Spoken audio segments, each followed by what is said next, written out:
ప్రకాశం జిల్లా తర్లుబాడు మండలం చింతల చెరువులోని హజరత్ కాసిం పేర్ల దర్గా రాజకీయ ప్రముఖులతో ఈరోజు కిక్కిరిసింది.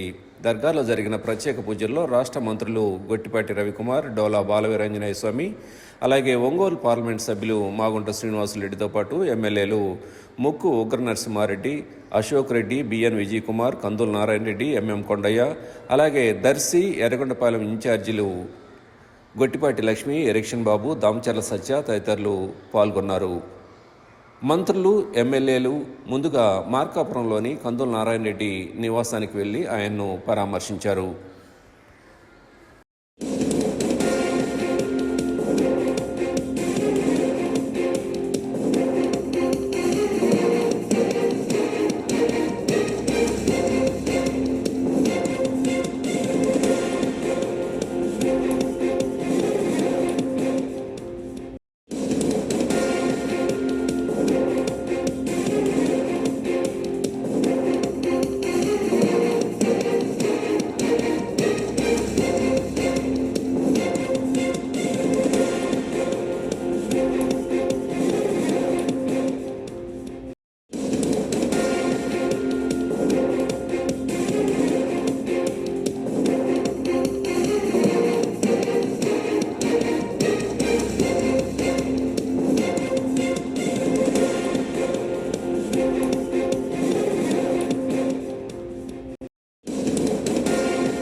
Like, share, subscribe, and get notification.